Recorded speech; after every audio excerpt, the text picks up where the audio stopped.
तुमचे पण प्रोजेक्ट्स गिटहबवर आहे, पण डॉक्युमेंटेड नाहीये, मग रिक्रुटर इथेच थांबतात. नमस्कार मंडळी, मी प्रतीक्षा आणि स्वागत आहे माझ्या बेरोजगार मुलगी टू डेव्हऑप्स इंजिनियर फेज 2 मध्ये.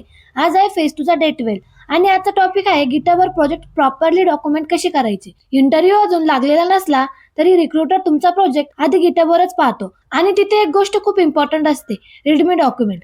खूप वेळा काय होतं, कोड असतो, प्रोजेक्ट काम करत असतो, पण डॉक्युमेंटेशन नसतं. Recruiter code line by line वाचत नाही, तो रेडमी फाईल वाचतो. म्हणूनच मी माझे प्रोजेक्ट गिटहबवर प्रॉपरली डॉक्युमेंट करायला सुरुवात केली. मी रीडमी मध्ये काय लिहिते, प्रोजेक्ट ओव्हरव्ह्यू, हा प्रोजेक्ट कशासाठी आहे, प्रॉब्लेम स्टेटमेंट, कोणते प्रॉब्लेम सॉल्व्ह करतो, टेक स्टॅक, टूल्स आणि टेक्नॉलॉजीज, फीचर्स, प्रोजेक्ट काय काय करतो, architecture, flow, high level working, setup steps, project run कसा करायचा, screenshot, diagram, visual clarity, learnings, या प्रोजेक्ट मधून काय शिकले. रेडमी म्हणजे एसे नाही, ती स्टोरी आहे जी तुमचा प्रोजेक्ट स्वतः एक्सप्लेन करते. इंटरव्ह्यू लागण्याआधी जर गिटहब स्ट्रॉंग असेल तर इंटरव्ह्यू चान्स वाढतो. फेज 2 मध्ये मी इंटरव्ह्यूचा वेट नाही करत आहे, मी प्रोफाईल स्ट्रॉंग करते.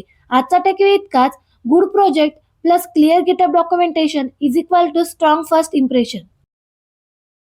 फॉलो करा माझी डेव्हऑप्स जर्नी, कारण जर्नी अजून चालू आहे. बेरोजगार मुलगी टू डेव्हऑप्स इंजिनियर फेज 2.